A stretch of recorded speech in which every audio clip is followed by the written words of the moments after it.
This is part 10 in a series of videos on how weird the Marvel Universe would be if John F. Kennedy was assassinated in 1946. In 1956, Charles Xavier killed the evil telepath Amal Farouk, also known as the Shadow King, except Farouk survived, and in another Earth, went into hiding to gather his strength, striking at Xavier's X-Men several times through the years. In X-Men 78, Farouk admits he only attacked the X-Men again because Xavier could no longer use his powers against him. On this alternate world, Xavier died in 1962, leaving the psychic plane and the physical world open for Farouk to do with as he pleases. Since his defeat in 56, he's taken wretched host bodies as his strength returned, but now he can search for something to suit him in the long term. He sets his sights on immortal monster hunter Ulysses Bloodstone, who Farouk won't have to replace after decades of wear and tear. But Ulysses Bloodstone is already home to a malevolent psychic force, the Exomind, the sentience behind the Bloodstone that's kept him alive for thousands of years. With no Xavier to fight the Shadow King,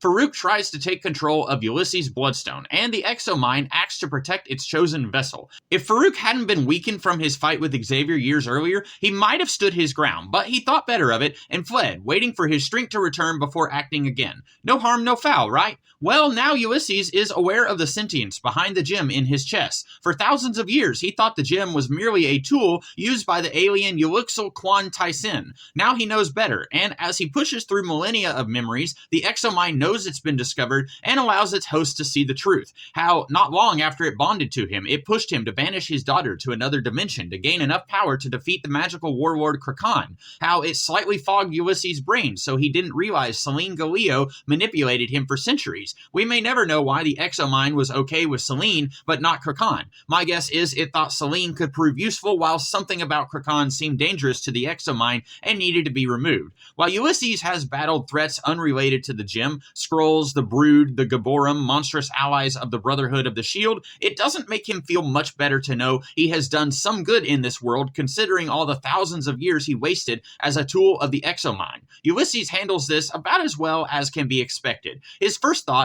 is to remove the gem, but the Exomind pleads, "No, you need me as much as I need you. Without the gem, Ulysses will die, and without a host for the gem, the Exomind can't affect its plans for this planet. Sure, it could wait for someone else to come and find the gem and bond to them, but they might not be as pliable as Ulysses proved to be. Even after being in his mind for so long, the Exomind has misjudged Ulysses. He's willing to die if his death means something, like destroying the Exomind that threatens Earth. But first, he wants to atone for his past, and make sure the world is in good hands before he takes himself and the Bloodstone off the board. First order of business, rescue his daughter Lyra from the alternate dimension the Exomind pushed him to send her to. For that, he'll need help from Dr. Druid, who he worked with in the monster hunters he gathered in 1956. In Earth 616, the Sorcerer Supreme had to do something to keep Lyra in prison, and when Doctor Strange died, that something was no longer being done, and she was free to go, along with the magical warlord Krakan. Stephen Strange likely isn't the Sorcerer Supreme of this reality, but whoever is, Dr. Druid has their contact information. He's all, "Hey, Lyra was innocently banished. We need to save her. That will release Krakan, who we are much more equipped to deal with now than Ulysses was thousands of years ago." The Sorcerer Supreme has some concerns, but Druid vouches for Ulysses, and they have a brief but brutal battle against Krakan, defeating him in such a way that doesn't require human sacrifice. Lyra is rescued, and Ulysses apologizes and explains about the Exomind's influence on his mind. While Lyra is relieved to be back on Earth, it's not a happy reunion. If you spent thousands of years trapped in a void, and the guy responsible, your father, said, "Oops, it wasn't really my fault," you'd probably be dubious. But she has nowhere to go, so Ulysses introduces her to his ex-wife and his other daughter, Elsa. Since the truths and falsehoods of Elsa's backstory are nearly impossible to separate, the best I can offer is, according to this handbook, she was just over 18 when Ulysses died, and in this world we're not dealing with sliding timelines, so that would have been 1978. So Elsa was born in 1960, and Ulysses and Mrs. Bloodstone broke up when Elsa was 2, so sometime shortly before Ulysses' unfortunate revelation. We can maybe blame Ulysses' failed marriage on the Exomind, or maybe Ulysses was just not a great husband. In any case, Ulysses tries to apologize for how things went down. "Oh, by the way, can my other daughter stay here for a bit?" Mrs. Bloodstone won't be crazy about that until she finds out Lyra has her own special stone that will be handy in a pinch, especially against magical threats. Even as the great monster hunter's ex-wife, there's a good chance the weird will try to ruin her life. Lyra will likely pick up the reins of working with what's left of the monster hunters, though she may focus her energies more on magical threats, as it was magic that sealed her away for thousands of years, so she'll see that as a higher priority to combat rather than giant monsters. Next order of business, there's a malicious psychic force that shook Ulysses from the Exomind's control, and he wants to make sure someone can deal with that before he dies. Ulysses calls up another ally from the monster hunters, Namora. She's retired from adventuring after the birth of her daughter in 58, but the monster hunters wasn't the only team she was a part of. She worked with the Agents of Atlas shortly before her daughter was born. From the Agents, she puts Ulysses in contact with Robert Grayson, Marvel Boy. Grayson has some telepathic abilities, at least enough for him to find others who can help protect Earth from the Shadow King. Or, if they're still young and inexperienced in the use of their telepathy, Grayson can help them train or put them in contact with the government, who, after a recent alien invasion, is interested in having people with superhuman abilities, even mutants, on the payroll in case something like that happens again. While Grayson was about to return to Uranus, where he grew up, this will certainly occupy his time for quite a while.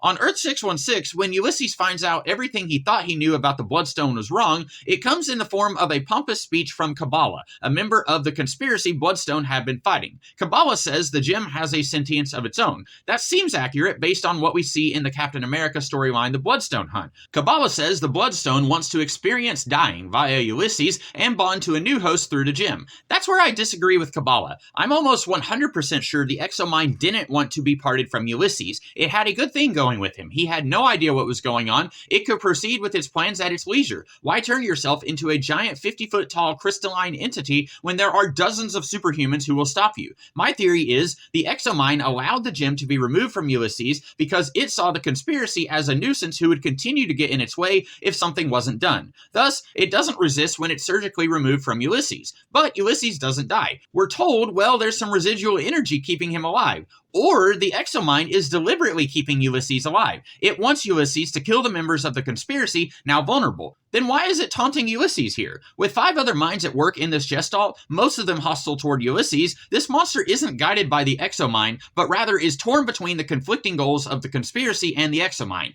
If all had gone according to the Exomind's plan, Ulysses would have eliminated the conspiracy and the gem would have found its way back on him, likely smoothing over the trauma of what he had recently learned. But after Ulysses was forcefully parted from the gem, he went into a near state of shock and attacked the crystal monster purely on instinct. Since the Exomind had no prior experience of being bonded to or removed from a human, it couldn't foresee this is how Ulysses would react. Otherwise, it might have chosen a different tactic in dealing with the conspiracy. How then do I explain the Exomind possessing the body of Heinrich Zemo, smack-talking Ulysses if it never wanted to leave him? As I said, the Exomind didn't think Ulysses would go crazy and try to destroy it, and was a little miffed even years later that he died throwing a wrench into its plans. The Exomind does have sinister designs for our world, and I suspect Ulysses was always meant to be part of those designs. Now that the Ulysses of this world has discovered the Exomind, he will destroy the gem and himself if the Exomind doesn't act fast. It plays innocent. No, please, I'm basically an infant where I come from. I'm still learning. When I ordered you to banish your daughter, I did it to protect this world. Protect myself, of course, but this world also. You must understand that. Ulysses doesn't believe that, but the Exomind is still able to seize on its one opportunity to ensure its survival. It points out that Ulysses spent weeks getting his house in order, but it's not quite so simple. If Ulysses acts on his instinct to destroy the gem, he leaves behind 2 daughters who he wasn't a great father to, and the Exomind plants the seed of an idea that maybe at least some of that wasn't its fault.